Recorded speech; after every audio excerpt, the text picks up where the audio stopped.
സ്വന്തം താല്പര്യങ്ങൾക്ക് പുറത്ത് മറ്റൊന്നുമില്ലാത്ത രാജ്യമാണ് ഇസ്രയേൽ എന്നത് എല്ലാവർക്കും അറിയുന്ന കാര്യമാണ്. യുദ്ധത്തിൽ പല വഴികളും ഇസ്രയേൽ പ്രയോഗിക്കുകയുണ്ടായി. ഒന്നും പറ്റാതായപ്പോൾ മോഷണവും തുടങ്ങിയിട്ടുണ്ട് ഇസ്രയേൽ. കഴുത മോഷണത്തിലാണ് ഇസ്രയേൽ ഇപ്പോൾ ഹരം കൊള്ളുന്നത് എന്ന് വേണം പറയാൻ. ഇസ്രയേൽ ഗാസ കീഴടക്കിയതിന് പിന്നാലെ നൂറുകണക്കിന് കഴുതകളെയാണ് ഇസ്രയേൽ സർക്കാർ ഫ്രാൻസിലേക്ക് കയറ്റി അയച്ചിരിക്കുന്നത്. ഗാസയിൽ നിന്നും പിടികൂടിയ കഴുതകളെയാണ് ഇത്തരത്തിൽ ഫ്രാൻസ് ഉൾപ്പെടെ യൂറോപ്യൻ രാജ്യങ്ങളിലേക്ക് കയറ്റി അയച്ചിട്ടുള്ളത്.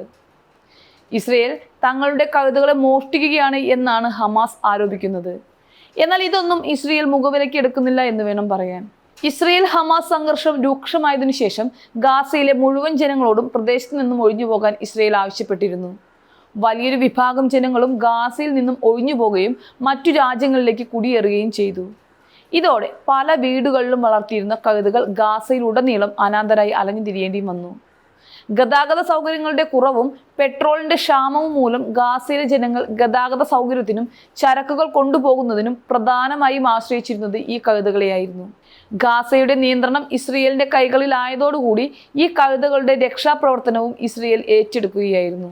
നൂറുകണക്കിന് കഴുതകളെയാണ് ഇതുവരെയായി ഗാസയിൽ നിന്നും ഇസ്രയേൽ സംരക്ഷണത്തിനായി യൂറോപ്യൻ രാജ്യങ്ങളിലേക്ക് അയച്ചിരിക്കുന്നത്. ഗാസയിലെ സംഘർഷത്തിന് അയവ് വന്നതോടുകൂടി ഹമാസ് ഭീകരർ ഉൾപ്പെടെ തിരിച്ചു വരുന്നതായും വീടുകളുടെയും മറ്റു നിർമ്മാണം ആരംഭിക്കുന്നതായും ഇസ്രയേലിന് വിവരം ലഭിച്ചിരുന്നു. നിർമ്മാണ സാമഗ്രികൾ കഴുതപ്പുറത്ത് ചുമന്നാണ് ഇവർ പല സ്ഥലങ്ങളിലേക്കും എത്തിച്ചിരുന്നത്. ഈ പ്രവൃത്തി തടയാൻ കൂടി വേണ്ടിയാണ് ഗാസയിലെ കഴുതകളെ ഇസ്രയേൽ യൂറോപ്യൻ രാജ്യങ്ങളിലേക്ക് അയച്ചിരിക്കുന്നത്.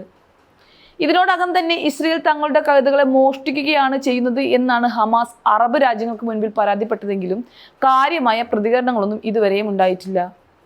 കഴിഞ്ഞ ദിവസത്തെ ക്രിസ്ത്യൻ പള്ളി ആക്രമണത്തോടുകൂടി നെതന്യാഹു ഒന്ന് അടങ്ങിയ മട്ടാണ്.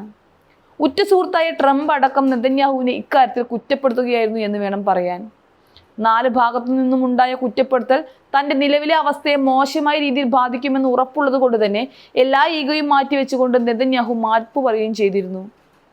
സത്യം പറഞ്ഞാൽ നെതന്യാഹുവിന്റെ ഈ മാപ്പ് പറച്ചിലും വിശ്വസിക്കാൻ പറ്റുന്നതല്ല. അത് മറ്റൊരു യുദ്ധതന്ത്രം എന്ന് മാത്രമേ പറയാനാവൂ. ഗാസയിലെ അധിനിവേശം അവസാനിപ്പിക്കുന്നതിലെ ചർച്ച പരാജയപ്പെട്ടാൽ തടവുകാരെ ഭാഗികമായി കൈമാറുന്ന തരത്തിലുള്ള ഫോർമുലകളിലേക്കോ നിർദ്ദേശങ്ങളിലേക്കോ മടങ്ങില്ലെന്ന് അൽ-ഖസം ബ്രിഗേഡ് വക്താവ് അബു ഉബൈദ പറഞ്ഞതിൽ നിന്നും അത് മനസ്സിലായതാണ്. നെതന്യാഹുവിന് തന്റെ രാജ്യത്തിലെ ആളുകളെ കുറിച്ച് പ്രത്യേകിച്ച് ഒരു തരത്തിലുമുള്ള കരുതലുകളും ഇല്ലെന്ന് അദ്ദേഹം പറഞ്ഞത് വാസ്തവമാണ്.